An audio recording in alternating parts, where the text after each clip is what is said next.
And how you think, how you act, and how you feel is called your personality. And your personality is intimately connected to your personal reality.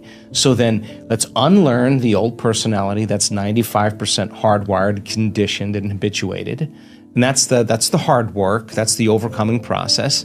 And then let's fire and wire new thoughts in our brain. What do I want to believe? A belief is just a thought I keep thinking over and over again. So let's, with intention, let's with attention, begin to install the hardware. Keep doing it. It becomes a software program. That's the new voice in your head. That's the new belief. I can. It's possible. That's my vision. Okay. A person who's healing from a health condition may have a good meditation in the morning, 45 minutes, hour, half hour, whatever, feel really 12 in the minutes. zone. 12 minutes, feel really in the zone, Yeah. but then spends the rest of their day, frustrated, impatient, angry, suffering, fearful. Okay, so 1 hour... It doesn't transpire. It's not going to work. So let me mentally rehearse how I'm going to be in those circumstances. Now, you know this, the act of mental rehearsal. You close your eyes and you rehearse doing something, whether you're playing the piano or doing a sport or whatever. You know this extremely well.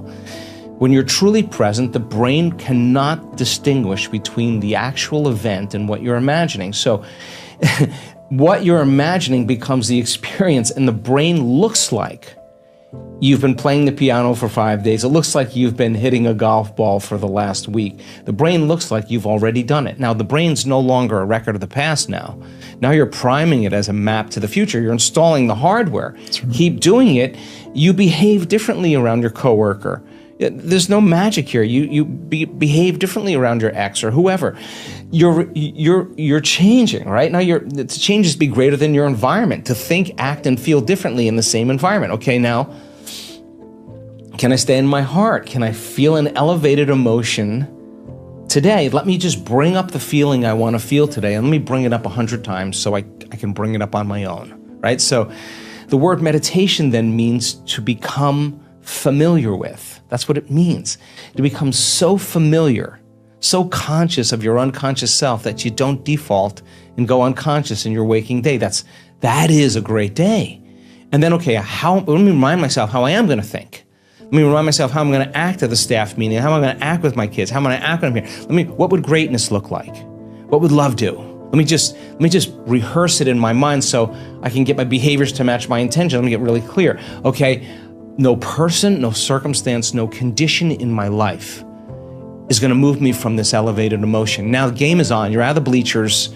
You're on the playing field now, because the person who's truly interested in healing says, the moment I start feeling those familiar emotions, I'm signaling the same genes. And genes make proteins. It's the environment that signals the gene, okay? The end product from an experience in the environment is an emotion. So as long as I live by this emotion, I'm signaling the same genes. Okay, is it possible then, if I feel this elevated emotion and I'm able to sustain it, that I could actually, my body would believe it's living in a different environment? And if the environment signals the gene and the end product of an experience in the environment is an emotion, by me feeling this elevated emotion, my entire day, I can signal genes ahead of the environment. What we discovered, if you have intention in that state, 100% of the people actually signal the gene to make a protein. 100%. That's a pretty good odds it's going to happen. Now, think about this. Your mind is like a magnet, and when you're clear, coherent, and intentional, holding a vision with emotion, you're drawing new experiences toward you. You're no longer waiting for change. You're initiating it.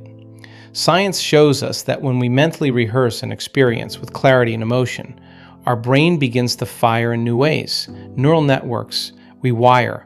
Old patterns begin to break apart. What's important is this: the brain doesn't know the difference between a real-life event and a vividly imagined one. So when you're fully present in your visualization, when you embody the future with feeling, the brain believes that the experience is happening now. You're no longer living in the past. You're conditioning your body to a new future. But here's the part most people miss. It's not enough to want, you have to feel. Most people stay stuck in a state of wanting. They keep reinforcing lack. The breakthrough comes when you feel the emotion of your future as if it's already real. That's when change begins at the level of your biology. You don't need a special tool or a seminar or a retreat to begin. You only need 3 things: a quiet space, a clear intention, and the willingness to feel something greater than your familiar self. So let's walk through this together. First, find stillness. Turn off distractions. Sit somewhere comfortable. Close your eyes. Take slow, deep breaths. Inhale through your nose. Hold. Exhale through your mouth. Do this until your body begins to settle and your heart rate slows. Next, bring your awareness to your intention. What do you want to change? Is it your health, your work, a relationship? Choose one clear, specific vision. Write it down. Be precise. The brain loves clarity. Now begins the real work. Imagine your future as if it's happening right now. See it, hear it, feel it. What are the colors, the sounds, the sensations? The more vivid, the more effective. But don't stop at the image. Generate the emotion, gratitude, joy, freedom, love. When your brain and heart are both involved, you're broadcasting a coherent signal into the field. You are aligning your inner world with a new outcome. Stay with this elevated state for 5 minutes, 10, longer if you like. And when your mind wanders, and it will, gently bring it back. Each time you return, you're wiring the pattern deeper. When you open your eyes, something inside you will feel different, lighter, more certain. That's a sign. And over the next hours and days, stay aware. You may feel sudden peace, a flash of insight, a phone call, a synchronicity. These are the early indicators that your energy is shifting and your environment is beginning to respond. But remember, this isn't magic. It's cause and effect. Your thoughts and feelings are the cause. Your life is the effect. If you stay consistent, if you make this your practice, you'll begin to notice your external world starting to mirror your internal alignment.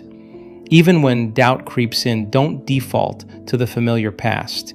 Remind yourself that change is already underway. You've planted the seed in the quantum field. Your job now is to trust the unfolding, to feel it before it happens, to live as if your future has already arrived.